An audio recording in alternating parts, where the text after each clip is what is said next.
इंदिरा गांधी ने देश पर जो इमरजेंसी थोपी थी, उस भयावह घटना की आज 48वीं बरखी।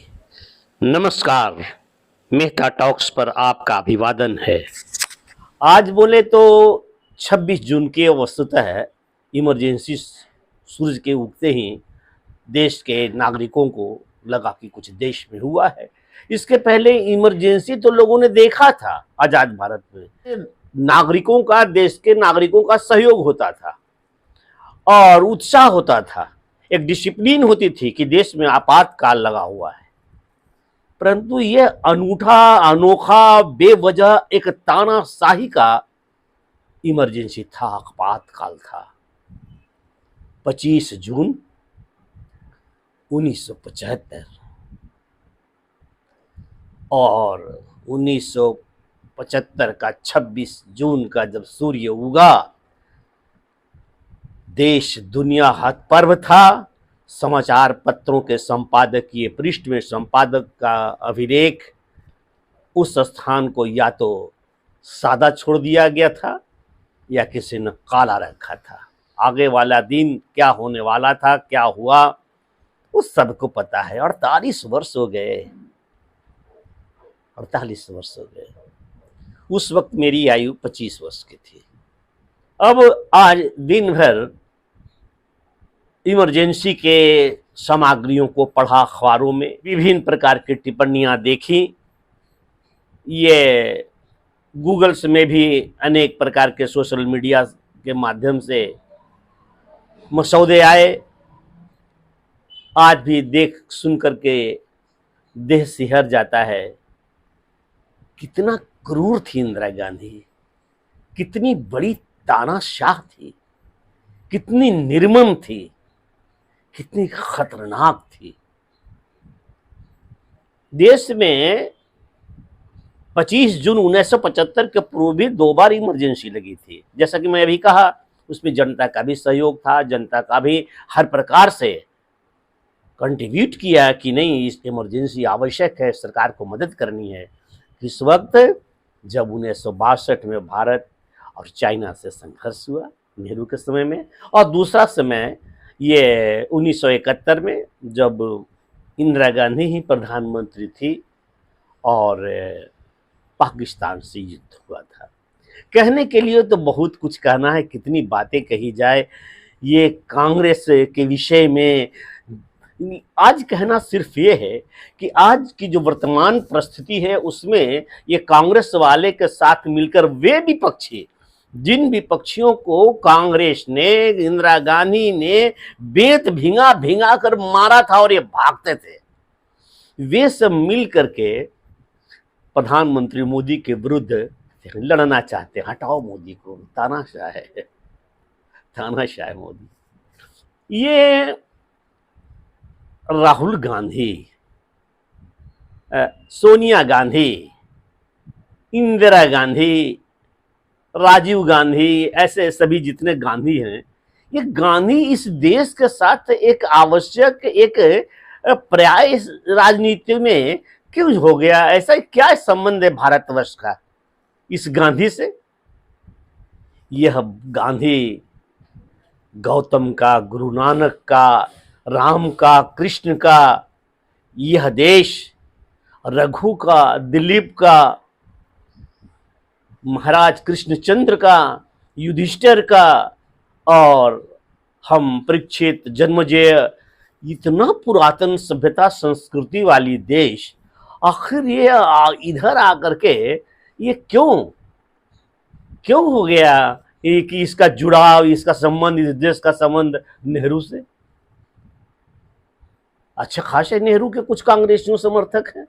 मालूम पड़ता है कि वो नेहरू के खानदान का, गांधी का खानदान का कुछ बात नहीं किया जाए तो वे आत्महत्या कर लेंगे, डूब के मर लेंगे या नाक पकड़ के मर लेंगे। मणिशंकर अय्यर ने जाकर के कहा था पाकिस्तान में कि इनको हटाइए, मोदी जी को। पाकिस्तान क्या हटाएगा, उसकी क्या औकात। तब तो वह भी पाकिस्तान नहीं समझता था कि मोदी जी इतने सशक्त और ताकतवर निकलेंगे कि विश्व में भारत को शीर्ष पर पहुंचाने का एक जो बीड़ा उठाया है उस कर्म में इतना आगे बढ़ेंगे। लेकिन देखिए, कांग्रेसियों में कुछ कांग्रेसी यदि सोचते हैं कि नहीं, ये गांधी परिवार की अनिवार्यता, गांधी परिवार बहुत आवश्यक है देश के लिए, तो ये हद तक ठीक सोचते होंगे।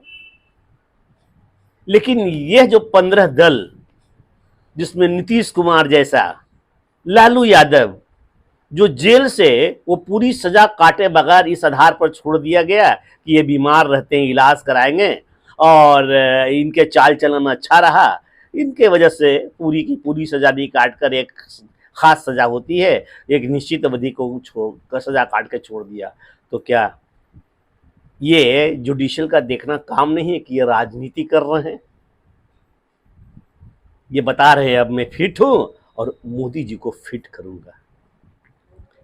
लेकिन जहां तक देश की बात है, जैसा कि मैं कह रहा था कि इमरजेंसी का दौर कितना खतरनाक है, देखिए एक एक के कुछ बिंदुओं को मैं यहाँ दूसरे जगह से संग्रह करके साभार लाया हूँ, उसे देखिए।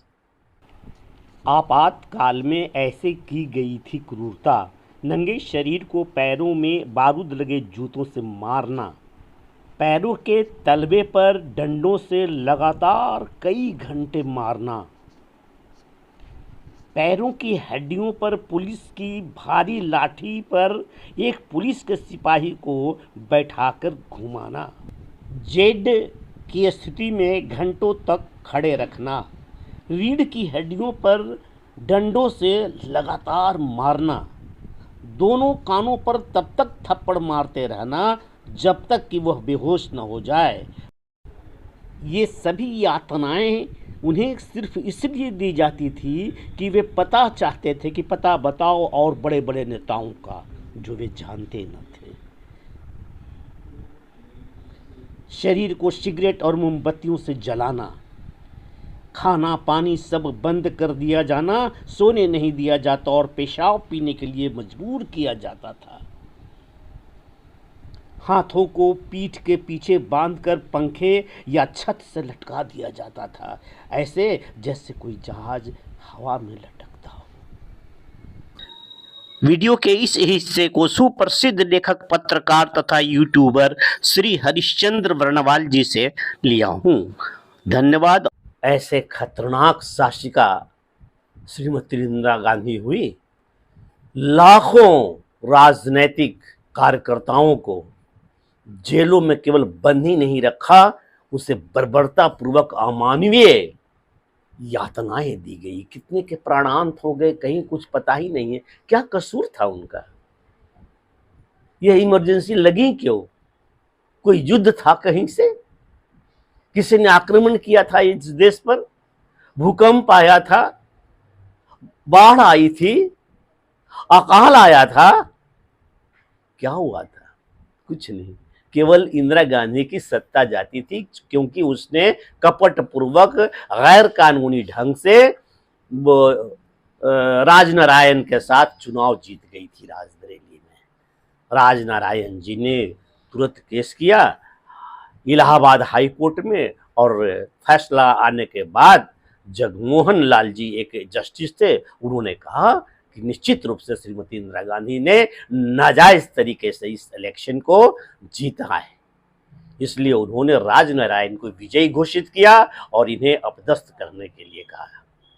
इंदिरा गांधी भिड़ गई, जो गद्दी तो नहीं छोड़ूंगी। और उस वक्त की स्थिति जो थी तत्कालीन, वो बिल्कुल बेकार, सब शासन व्यवस्था उलझा उलझा, कहीं कुछ था ना, अराजकता छाई हुई थी। और गुजरात का इलेक्शन भी श्रीमती इंदिरा गांधी या कांग्रेस हार चुकी थी।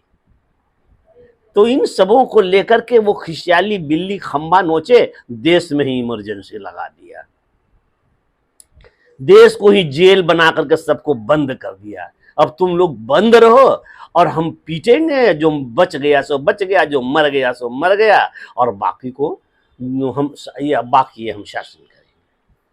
लेकिन कभी कभी मैं सोचता हूँ कि इंदिरा गांधी दिल्ली में रहती हैं, छोटे छोटे शहरों के डीएम, डीसी, दरोगा, इन सबको किस बात की गुस्सा रहती थी कि पकड़कर इतना बर्बरता पूर्वक मारते थे थानों में? बाद में पता चला कि प्रत्येक डीएम जिलाधिकारी को बराबर चिट्ठियां आती थी, एसपी को या सभी को, कि हमें इस तरह की घटनाओं की सूचना जानकारी मिलनी चाहिए कि तुमने अब तक कितने के अरेस्ट किया है, कितनी क्रूर कार्रवाई की है, ताकि एक भय का वातावरण तारी रहे, कोई चू न करे। यही सिद्धांत भी होता है। जब कोई तानाशाह अपने तानाशाही पर उतर आता है तब उसके अंदर दया और कृपा का लेश मात्र भी कहीं नजर नहीं आना चाहिए, नहीं तो उसकी तानाशाही फेल कर जाएगी और वो मारा जाएगा।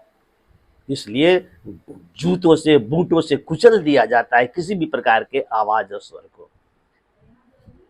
और उसके बाद, इन सब चीजों के बाद, आज जब देश में इतना अच्छा विकास की स्थिति है हर क्षेत्र में, केवल हम वंदे भारत की बात मैं नहीं कहता हूं, केवल मैं वंदे भारत की बात नहीं कर रहा हूं, अलावे इनके हर चीज में हर कोई खुश है, हर कोई खुश है, हर के पास हर चीज है।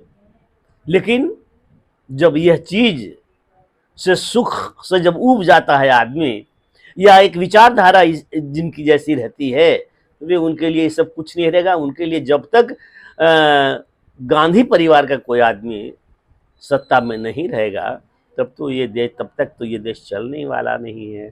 और है क्या गांधी परिवार का मतलब? क्या है? वो चीन से भी धौंस खावे, पाकिस्तान भी हमारे सेना के जवानों के साथ बदसलूकी कर जाए, बांग्लादेश भी घसीट कर ले जाए, ये सब सारी बातें सही। वक्फ बोर्ड की जमीनें उनके लिए, वो मुसलमानों का सारा वोट हमको मिले, उनको मिले, और लोगों को बहलाकर फुसलाकर हिंदुओं को जैसे तैसा रखा जाए, ये सब ठीक है। ये वक्फ बोर्ड की जमीनें हैं क्या? वो समय तो ज्यादा हो रहा है कुछ ये, लेकिन बहुत एक शब्द में, ये वक्फ बोर्ड की जमीनें इतनी सारी कहां से आई? ये वो जमीनें हैं जब 1947 में यहाँ के सभी मुसलमान अपने मन से जो पाकिस्तान चले गए, तो उनके बचे हुए जमीन, उनकी भूमि, बड़े कई नवाब थे, कई ऐसे लोग थे, तो उनको हिंदुओं के भी तो डिस्ट्रीब्यूट नहीं किया गया, बांटा नहीं गया उनकी संपत्ति को। उनकी संपत्ति को एक बोर्ड बना करके, एक वक्फ बना करके, वक्फ बोर्ड जिससे कहते हैं, उनके संरक्षण में उनकी आय उनको जाती है, उनके सीमा में, उनके वक्फ बोर्ड की सीमा में, उनके नियमों में सरकार कुछ कर नहीं सकती है, आज भी है। तो जब तक मोदी सरकार को आप कंटिन्यू नहीं की जाएगा, तब तक वक्फ बोर्ड ऐसे को कैसे छेड़ सकेगी सरकार मोदी की? इसीलिए घबराहट मुसलमानों में है। मुसलमानों को सब कुछ दिया जा रहा है, फिर भी मुसलमानों का एक बहुत बड़ा वर्ग मोदी को कतई देखना नहीं चाहता है। मुसलमानों में भी जो शिक्षित है, एजुकेटेड है, काफी एडवांस हैं, उनको कोई परवाह नहीं। वे तो राष्ट्रीय मुसलमान है, देश को अपना गौरवपूर्ण स्थिति में देखना चाहते हैं, वो भारत के वासी है, भारत के गीत गाते हैं। लेकिन उन्हें तो उनके ही समाज लताड़ते हैं, वैसे जो नहीं चाहते हैं कि ये किसी भी प्रकार से उनकी सुख सुविधाओं में कमी हो और हिंदुओं को किसी भी प्रकार का सम्मान या उनको किसी प्रकार की छूट मिले उनके त्योहारों में। ये तो खैर, ये त्योहार हिंदू मुसलमान ये छोटी मोटी बात है। असली बात है कि उस इमरजेंसी की तानाशाह के वंशज फिर मोदी जी को हटा करके गद्दी पर काबिज होना चाहते हैं, जो संभव तो कतई नहीं है। आश्चर्य की बात है, और जो बात विशेष यह है कि उनको सभी पीछे से ढकेल कर जो ऊपर लाना चाहते हैं, ये वही लोग हैं जिन्हें लतियाया गया, जुतियाया गया, बेंतों से पीटा गया, यही वो पार्टियां हैं। जॉर्ज फर्नांडिस को हाथ में लगा करके जंजीर किस तरह, और उसके उत्तराधिकारी ये नीतीश कुमार, ये सब बंद थे जेल में। इन लोगों को कहा तो कि यदि राष्ट्रीय स्वयंसेवक संघ नहीं होता, जो उस वक्त भी हमारे बहुत कार्यकर्ता और प्रचारक जेल में यातनाएं सही, लेकिन बावजूद भी हम राष्ट्रीय स्वयंसेवक संघ में तब नहीं थे, लेकिन विचारधारा हमारी थी कि जो अंडरग्राउंड आंदोलन चल रहा था, पत्र पत्रिकाओं से, कवि गोष्ठियों से, ये सब चलता रहा था। कई बार सीआईडी भी मेरे नाम लिखा, हमने पूछा, अभी हमने कवि सम्मेलन किया, कविता पढ़ी है, आप ये क्या कर रहे हैं? बोला मैं सीआईडी हूँ। तो हम तो डरे, लेकिन बोला नहीं कुछ बात नहीं, केवल ऐसा। तो ऐसी ऐसी कई जगह पर कई बातें हुई थी जहाँ मेरा नाम आया था, लेकिन खैर डरता तो मैं अवश्य था उस वक्त भी कि कब पीछे से बाजार में चलते हुए हाथ दे दे पुलिस अगर चलिए, लेकिन कभी ऐसा नहीं हुआ, क्योंकि मैं बहुत ज़्यादा हाईलाइट न होकर के जो इनके पत्र पत्रिकाएं चलते थे दक्षिण बिहार से या मतलब रांची की ओर से, उन पत्र पत्रिकाओं का प्रसारण में मेरा योगदान होता था, एक दूसरे के घर पहुंचाना पढ़ाना। तो गतिविधियां रुकी नहीं थी। इंदिरा गांधी में क्या शक्ति है, भले जिस तरह से वो कर रही थी कर ली हुई थी, लेकिन जो अंदर अंतरधारा जो चल रही थी विरोध की, वह क्या रोक पाएगी। और वही अंतरधारा, वही विरोध अंतर्राष्ट्रीय स्तर पर दुनिया के देशों को आकर्षित किया कि नहीं, भारत में जो हो रहा गलत हो रहा है, और उनके दबाव पर इमरजेंसी हटी और चुनाव हुए। इंदिरा गांधी को उस समय 1977 के चुनाव के पहले 352 सीटें थी, वहां पर 100 कुछ सीट आकर के समट गई, बाकी वो जनता पार्टी ने सारे चुने। लेकिन दिक्कत ये है, जनता पार्टी जीत करके सरकार भी बना ली, लेकिन कहाँ चला सकी। इनमें वह एकता की, और सबसे आश्चर्य तो यह है जितने अपराध श्रीमती इंदिरा गांधी ने किए थे इमरजेंसी का, उसके लिए कोई सजा भी नहीं उसे मिला, और 80 में वो फिर देश के प्रधानमंत्री भी हो गई। 1977 में हारी और 3 वर्ष के बाद वो पुनः प्रधानमंत्री हो गई। तो ऐसा ही चाहते हैं कांग्रेसी, ऐसी ही सुविधा चाहते हैं कि 5 साल तक मोदी जी रहेंगे, ठीक है बहुत हो गया, अब हमारा दे दो कांग्रेस को, कांग्रेस सब चलाएगा। लेकिन इन तमाम परिस्थितियों में देश की जनता जो सजग है, जागरूक है, उन्हें कभी नहीं डिगना है, उन्हें कभी नहीं हिलना है। वो तय कर लें कि ये लोग जितने नाटक ड्रामे नौटंकी प्रहसन करते हैं करते रहें, हंसते हैं हंसाते हैं वो हंसाते रहें, किसी को फिट करना है वो फिटर बने रहें। आपका देश के प्रति, भारत माता के प्रति अपनी आस्था से कभी डिगना नहीं है। मत अपना वोट, यही असली ताकत है, ये वोट ही असली ताकत है। वो भिन्न भिन्न प्रकार से आपको डिगाना चाहेंगे, लेकिन आपने हिलना नहीं। और पुनः कई चुनावों तक भारतीय जनता पार्टी को विजयी करवा करके, इसलिए नहीं कि भारतीय जनता पार्टी का बहुत ज्यादा हम गुणगान कर रहे हैं, उससे श्रेष्ठ कोई पार्टी है ही नहीं, कहीं ठहरती नहीं है, विजयी बना करके भारत को गौरवशाली बनाए। आशा है यह वीडियो आपको अच्छा लगा होगा थोड़ा भी, तो कृपया निश्चित रूप से लाइक कर दें, सब्सक्राइब तो करें ही करें, बेल आइकन भी दबा दें। कुछ लोग हैं सब्सक्राइब किया बेल आइकन नहीं दबाया है तो उसको नोटिफिकेशन नहीं मिलता है, इसलिए सब्सक्राइब करने के बाद बेल आइकन भी दबा दें। फिर मिलते हैं अगले वीडियो में। नमस्कार।